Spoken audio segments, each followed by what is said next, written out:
Good morning, all. I thought it was about time to do some critical thinking on U.S. politics for once.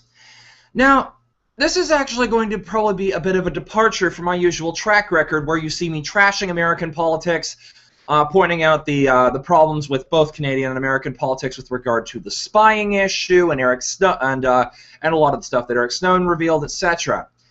However, this time I'm actually going to maybe not necessarily be in complete support of Obama, but at the very least provide some context on something. My father, Doug Prentice, you may have seen him in some of my pseudonymous videos, posted a link to the full text of the... he originally came across this when he was doing a Facebook and Twitter search, and he had been seeing a large number of shares. He hadn't posted any specifically, but he had seen a large number of shares where people had seen a quote where Obama, in his most recent speech to the graduating class at West Point Military Academy, stated that he supports that he believes in American exceptionalism with every fiber of his being, and that plus a couple of things were that people were claiming that Obama was just another imperialist. There was a quote in there. And I found, I took some time to actually find the original full transcript of what Obama said. Let's go to screen share so this way I can share this now. Before I do this, though, I'm going to make it perfectly clear. This screen share is to prevent this, so if in the event that this article ever gets taken down, or this video gets taken down, or what have you, based on the precedent of something that happened with regard to this posting already, there will, at least I will have attempted to make legitimate evidence in a screenshot. I should also mention that I am saving a copy of this page as well as transcribing the link where I got it from. So, I'm saving it as a physical copy to my computer, and will be backed up to a portable hard drive. So, in the event that whoever did the whoever pulled the original stunt on this as to why I had to hunt this up, if they attempt to try this on me, well, the evidence is going to be there, and I'm going to keep posting the evidence over and over and over again. So, and when I say over and over and over again, I mean in the event that something happens to this video or the original link where I got it from, I'm going to keep posting it. So, like it or not, people, this is not going to be that easy to. Well, let me just read the quote first, and then I'll explain what happened, and then I'll get into the whole issue. So, firstly, let me pull up screen share. It'll be full screen. And let me show you exactly what President Obama said. This is, as you can tell, this is from the New York Times. This is the transcript of Obama's commencement address at West Point. Let me scroll down a ways and actually show you the quoting question and what was actually, now, what's interesting is the fact that the first major thing that Obama actually says is that he points out amongst things, for example, let me see, where is it here? Oh, here we go. On the other hand, when issues of global concern do not pose a threat to the United States, when such issues are at stake, when crises arise that stir our conscience, or push the world into a more dangerous direction but do not directly threaten us, then the threshold for military action is higher. In such circumstances, we shouldn't go it alone. And we have broken. We have to broaden our tools for. We have to broaden our tools to include diplomacy and development, sanctions and isolation, appeals to international law, and if just necessary and effective multilateral military action. However, he does talk about the counterterrorism strategy, but he does say that we also need to start changing our partners over. However, here's a major breakaway from his usual policy on this kind of thing. Now where are we here? Calling on the U.S. Congress to provide $5 billion for anti-terrorism funding. And where are we here? I believe there was, just give me a sec to locate the relevant aspect. I will work with Congress. Yes.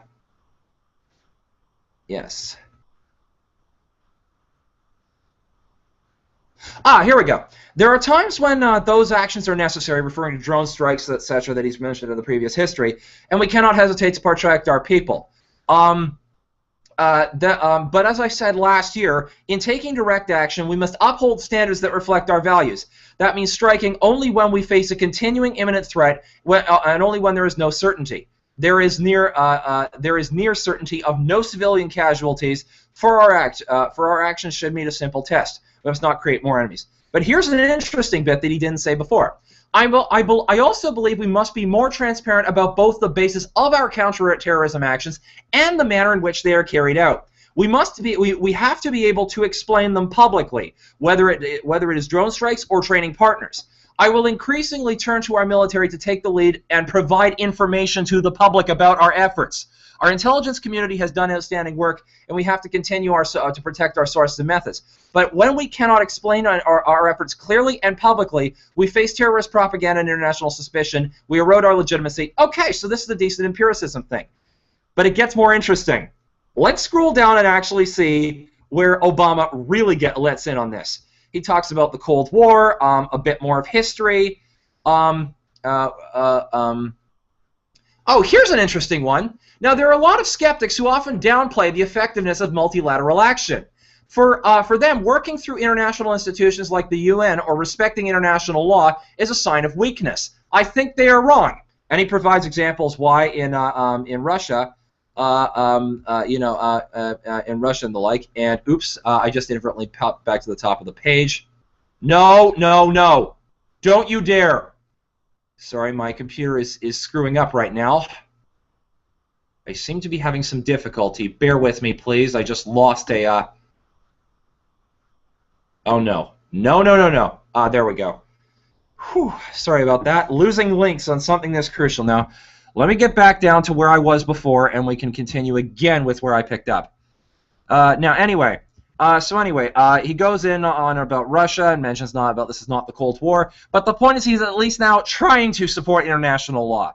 But let's get to the nitty-gritty, which is what caused the Twitter feeds. There is a Twitter quote supposedly, according to what my father said. He said that Obama in the speech said, "I believe in American exceptionalism with every fiber of my being." This section right here is apparently what was causing the source of a large number of the Twitter complaints after the West Point speech about Obama just being another imperialist, supporting unbridled imperialism. However, they missed the full quote. Let me illustrate the full quote. "I believe in American exceptionalism with every fiber of my being. But what makes us as exceptional is not our ability to float international norms or the rule of law. It is our willingness to affirm them through our actions." And then he goes on to tear Congress and the CIA a new one. "And that's why I will continue to push to close Gitmo, because American values and legal traditions do not permit the indefinite detention of people beyond our borders. That's why we'll be putting in place new restrictions on how America collects and uses intelligence, because we will have fewer partners and be less effective if a perception takes hold that we are conducting surveillance against ordinary citizens. America doesn't simply stand for the stability or absence of conflict, no matter what the cost. We stand for the more lasting peace that can only come through the opportunity and freedom for people everywhere." Which brings me to my fourth and final element on American leadership: our willingness to act on behalf of human dignity. America's support for democracy and human rights goes beyond idealism. It is a matter of national security. Democracies are our closest friends and allies. And he basically goes on to respect. He says, and here's an interesting one: respect for human rights and is an antidote to instability and to the grievances that fuel violence and terror. And on top of that, he goes on to tear a new one. He talks about how in Syria they actually need people who are people who are not just pro-terrorism. We need people who are actively trying to work towards and here's another one. But I mean, this speech is this speech throughout. I mean, like this thing is, I mean, badly needed through national reconciliation. I mean, he talks about the idea that diplomacy is necessary, that the military option has to be held to very high standards now, except in very, very explicit circumstances, and even then they should be able to explain their actions publicly and transparently. If I didn't know better, I mean, yes, there's a lot that Obama's doing wrong, but the fact is he at least has his heart in the right place, even if his methods seem to be a bit off. Now, here's the interesting bit, and now here's where here's where the interesting bit, and here's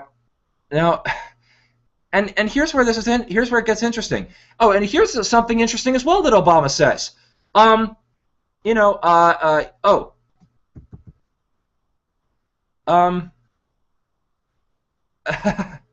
Now, here's where it gets interesting. He says that even no American security operation can eradicate the threat posed by an extremist group like Boko Haram, the group that kidnapped those girls. But but the thing is that but also but he's talking about education of he's talking about education of Nigerian youth, etc. This Obama's talking about that we need multiple solutions, and that the military is only one prong and has to be used under very high standards. But anyway, let's go. I'm just going to shut off the screen share for a second here. But you see, this is where it gets interesting. You see, I've been tracking, like I said, I've been following Obama like the rest of you for years. I have been very concerned, and I've shared on my Facebook feed about some of the things that, for example, when Obama signed the NDAA 2012, that section which allowed indefinite detention of anyone who even had the loosest association with any organization that the White House or the U.S. government declared to be a terrorist network. A group of journalists sued because of the fact that it was a violation of their freedom of speech because they were doing interviews with members of the organization for media purposes, as well as also the indefinite detention of habeas corpus and other things like that. Well, the U.S. Supreme Court recently, as of late 2013, early 2014. Refused to hear the last level of appeal on this case, and the Court of Appeals had basically said that those elements were constitutional. So the U.S. government, not to mention their spying capabilities, they have the ability to detain indefinitely not only American citizens but effectively anyone using military detention. But the fact is, Obama has clearly stated that he is against that now in this speech, effectively. Here's where it gets interesting. The very first thing that actually surprised me about this was the fact that, if there was something wrong with this, Obama still could have protested this bill. Under U.S. law, the president has the ability to veto a bill 2 times and send it back to Congress for rewrite. And then on the 3rd time, if it going through, he would be forced to sign it into law. Here's the thing. I wonder why Obama did not sign these things, but he's still pointing out these necessities in the but didn't sign the executive order. I'm beginning to wonder whether or not Obama himself might actually be a prison in a gilded cage, or to be more specific, a prison of his own system.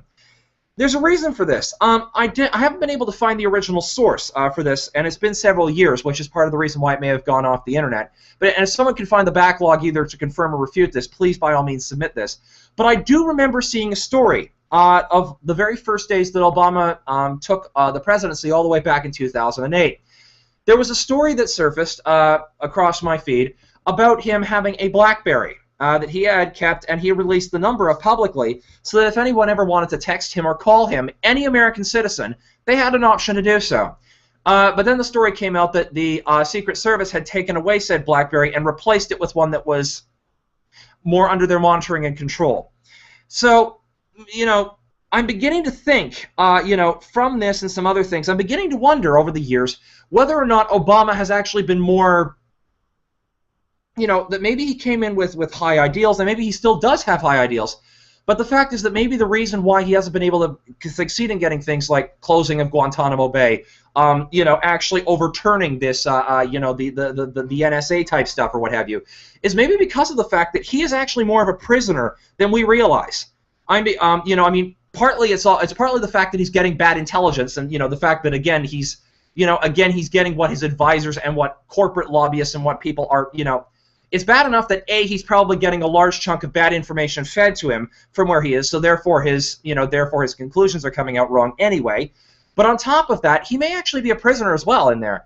And I'm beginning to wonder whether or not we can blame Obama himself for a large chunk of this, or whether or not we should be focusing more on the system that is surrounding him, that is that basically, in other words, his advisory staff, his support staff, the Congress itself, and all the corporate lobbyists of the military-industrial complex who are feeding into the system. I'm beginning to wonder whether or not part of the thing that's going on is the fact that the reason he didn't even exercise his veto in order to be able to demand a modification of that particular section, basically like, hey, this is not what we support. We need a better way of handling that section of NDAA 2012. Demanding a modification from Congress. I mean, maybe the reason why he didn't do that is because of the fact that he's kept in place. Also, there is one other interesting little parallel I'd like to draw up. President Kennedy did things like he deliberately withheld the regular American troops and the American Air Force from the Bay of Pigs invasion. He also, in various other ways, if we track his record through his history, promoted the idea that people should live together in peace and that kind of thing. And if memory serves, he also did have a couple of let's actually pull up Wikipedia and see some of his policies with regard to the military-industrial complex. Let's pull up JFK and actually see what he had to say on that. And well, I mean, it's nothing major, but let's see what some of his domestic policy, economy. This is one that might be. I mean, he already was a very big indicator for civil rights and what have you. Let's see. Let's see. Kennedy, let's actually flip open the screen share so this way I can read something blatantly obvious. So I can just read something that might be of interest here. Where are we here? Okay. Yes, economy under John F. Kennedy. Kennedy ended a period of tight fiscal policies, loosening monetary policy to keep interest rates down and encourage the growth of the economy. He presided over the first government budget to top the $100 billion mark in 1962. And in his first budget in 1961, led to the country's first non-war, non-recession deficit. The economy, which had been through two recessions in 3 years, and was in one when Kennedy took office, accelerated notability during his presidency. Despite low inflation and interest rates, GDP had only grown by an average of 2.2%. That's the history. The economy turned around and prospered during the Kennedy administration. GDP expanded by an average of 5.5% from early 1961 to late 1963, while inflation remained steady at around 1% and unemployment eased. Industrial production rose by 15%, and motor vehicle sales rose by 40%. Let's see. Let's see. Jack's brother. And here's one. Robert Kennedy took the position that steel executives had illegally colluded to fix prices. Let's see. A New York Times editor so apparently the stock market. Yes. And here's another interesting bit, which I think might be of interest. While the GDP rose for the average people and the economy grew, the stock market, which has steadily declined since Kennedy's election, dropped 10% shortly after the administration's action on the steel industry. Let's see. Let's scroll down and see. Now, he was a big purporter of civil rights. Supreme Court. Kennedy verbally supported racial integration and civil rights, civil liberties. Basically, but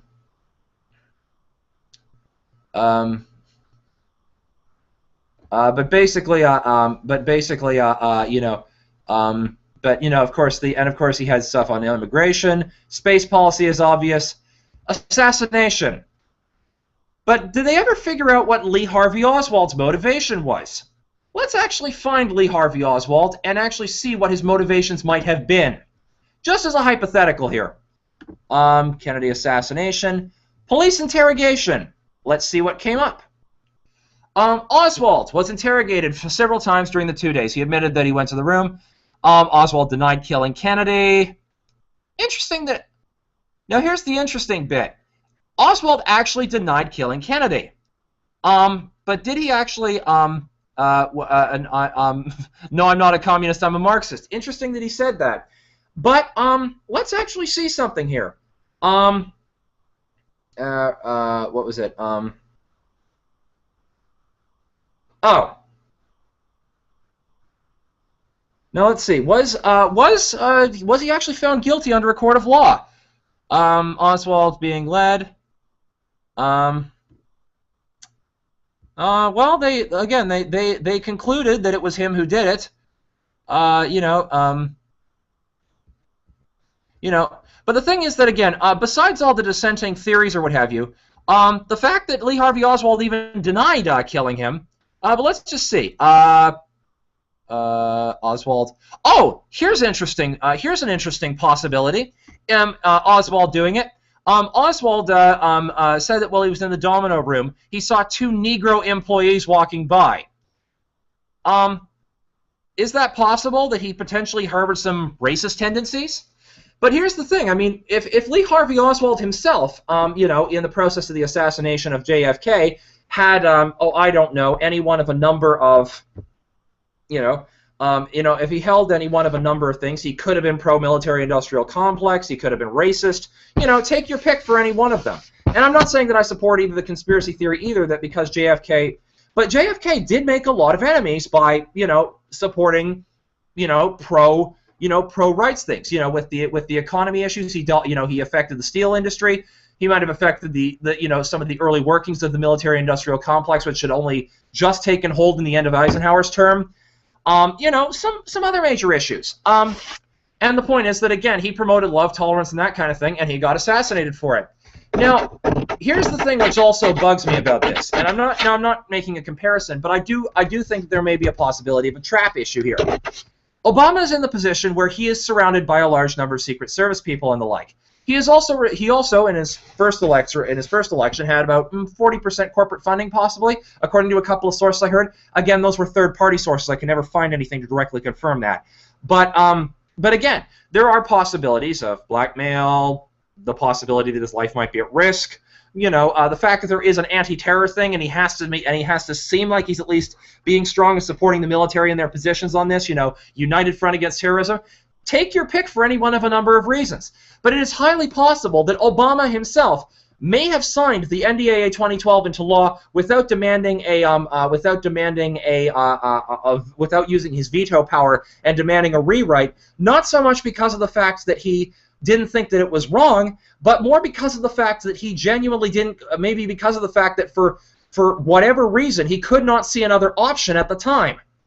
But either way, what I'm trying to get at with all of this is that maybe Obama himself is a prisoner in a way, or possibly in more ways than one, is a prisoner inside the White House, and is a prisoner of his circumstances, and he's trying to push for everything that he can in his idealism, but he's getting faulty information, he's getting bad advising, and on top of that, maybe there really isn't much he can do in his current situation. So he's an idealist and an ideologue who got put into that situation and is quite literally being forced by being outflanked in Congress, and on top of that, possibly even being outflanked in the White House itself. He could be being outflanked here, and I'm thinking that he may be an idealist who just doesn't have the capability to do as much as he would like to, and if he had the freer reins, and more importantly, he had a better set of advisors and better chance for his own safety and better better intel feed and less corporate funding and lobbying going on. Basically, if he was completely free of all the other crap that we see happening in our system that other politicians seem to accept completely wholeheartedly, maybe Obama might actually be able to do half of the stuff that he apparently really wants to do if his speeches are anything to go by. Anyway. Now I'm going to get to the nitty-gritty of this and why I find this particularly interesting. This last screen share is a screen share of my father's Facebook page. Damn it, and now my screen share, oh, there it is. It's just a technical glitch, and I found it. Now this is my father's screen share. He quite literally says, "Beware of quotation out of context. Read the whole speech. It's at the bottom of the article, then make up your own mind. The three most interesting sentences for me begin with the word but. Bad grammar perhaps, but some good ideas." And then it says as opposed to, now my father said, this post originally linked to Barack Obama's graduation speech at West Point to West Point grads. I think someone buggered my post. Dig up the original text of Obama's speech to the West Point grads and you'll see what I mean. And I did locate that, the but, and I showed you guys where the but was. Here's the thing. Instead of Obama's speech, the link that got posted is what coffee should really be served in and was an Amazon article. Now, I'm not too conspiratorial, but I do think it's a possibility that my father's Facebook, that specifically, I do think it's a possibility, given what has happened to some people in the past. I have reason to believe that either somebody in Facebook who didn't like this, or that my father's Facebook page was hacked, either by someone who was trying to confirm the position that Obama was an imperialist extremist, either from within or without Facebook, deliberately hacked into my father's Facebook and changed the link on his post in order to censor this. So to that end, I am now showing a couple of things that I'm going to do on screen share. Let's go back to screen share again, just so I can make this perfectly clear. This is the article again where I pointed out Obama's full speech at West Point. Transcript of Obama's commencement address at West Point. New York Times. I am officially going to save this page. Save page as. Let's keep it as that and toss it in my downloads folder. It is now officially saved as an actual article. The link over here that I'm sharing in the screen share will be in the in the description of the links. And you can see that it's nytimes/2014. I'm running my arrow underneath so that you guys can actually see that at this time this link is legitimate. But in the event that this link is not in my screen, when I post the description of this video, if this is not the link that you see in there, then I'm going to, and when I do the edits or what have you, then I'm going to have a bit of a, trick. I will be following up with a screen share of my posting all the relevant links and references to the for this video project when I edit the info and settings via another screen share as I am doing that work, so you guys will see which links I put in. In the event that someone attempts to follow up with this censorship and attempts to hack it on my system, and I will even also share that I'm going to share said video on my Facebook page so that people can see exactly what happened. In the event, again, that this hacking continues, then you know what? I have at least followed a chain of evidence to show that I at least covered this appropriately. And if both videos get taken down, if somebody claims a copyright claim and gets both videos taken down after this, well, here's my thoughts on this. Then people who are in the anti-Obama camp really are going to great lengths to try to quote him out of context and manipulate. Now again, like I said, I trust my father's claim that he originally posted that link. The fact is he posts a lot of links both to his own page and mine. Quite a few of the links in recent days that I've shared on my page have actually been environmental or science shares that he has gotten that I have missed in my feeds. So, along with a lot of others, but he has become one of my newer sources for my Facebook news shares So to that end, I do believe him when he says that he posted the original article, and it's I am quite firmly of the, and he never goes to Amazon for that kind of thing anyway. So as a result, there's no way he would have gotten a missed link. So in his case, I'm willing to accept his testimony on this case that something untoward happened. Now I don't know who did it. I don't know what happened, but I do know that in the event that this is the case, I am taking further steps. I am taking further steps in my case to make damn sure that the evidence is backed up and to make sure that I have established a chain of evidence really thoroughly before this stuff goes forward. So, if there is somebody out there who is trying to censor this particular information, guess what? You're going to have a bit of a harder time with me.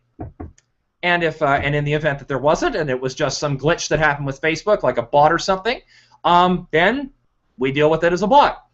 But let's at least try to make damn sure that people can see the full context to know that Obama himself is not an imperialist pig dog.